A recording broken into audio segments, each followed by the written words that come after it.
ভাল লাগছে না। Wow, breaking news! আমাদের টলিউডের জনপ্রিয় সুপারস্টার শাকিব খানের আপকামিং সিনেমা তুফান নিয়ে কিন্তু আমাদের আলোচনায় হচ্ছে।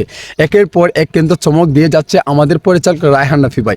যখনই তুফানের ফার্স্ট পোস্টারটি এসেছে তখনই বাজিমাত হয়ে গেছে, এমনকি দর্শকের মন জয় করে ফেলেছে। আপনারা আমার এই ব্যাকগ্রাউন্ডগুলো দেখছেন, এই রকম কিন্তু কাজে কিন্তু লোকেশনে থাকবে শাকিব খানের, কারণ এমন একটি গ্যাংস্টার লুকে থাকবে শাকিব খানের এই লুকটি আপনারা ভাবতেই পারবেন না, কারণ এত এত সুন্দর সুন্দর লোকেশন থাকবে এইরকম। এই দেখেন, আপনাদেরকে আমি দেখাই, সাপোজলি আমি আপনাদেরকে একটা জিনিস দেখাচ্ছি, আপনারা দেখেন, এই যে এরকম কিন্তু থাকবে, কিন্তু গ্যাংস্টার লুকে থাকবে।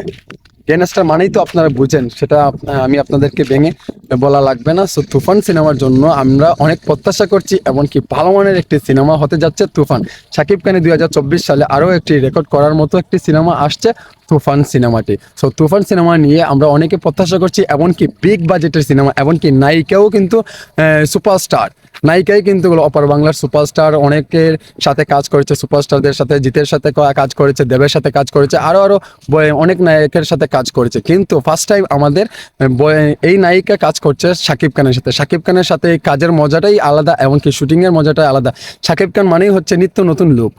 সো শাকিব খান সিনেমাতে কাজ করবে, কোনো নিত্য নতুন ধামাকা থাকবে না, সেটা তো হবে না, কারণ চমক দিতে আমরা পছন্দ করি, বা আমাদের শাকিব খানকে নিয়ে আমরা পাওয়ারফুল করে বলতে পারি আমাদের টলিউডের কিং সুপারস্টার। সো বন্ধুরা, অপার বাংলা মিমি চক্রবর্তী শুটিংটি আপনাদের কাছে কেমন লাগছে অবশ্যই জানাবেন, এমনকি শাকিব খানের সাথে কি ম্যাচিং হয়েছে কি হয় নাই আপনারা তাও বলবেন আমার এই ভিডিওর কমেন্টে। সো বন্ধুরা, আপনারা ভালো থাকেন, সুস্থ থাকেন, আল্লাহ হাফিজ, আসসালামু আলাইকুম।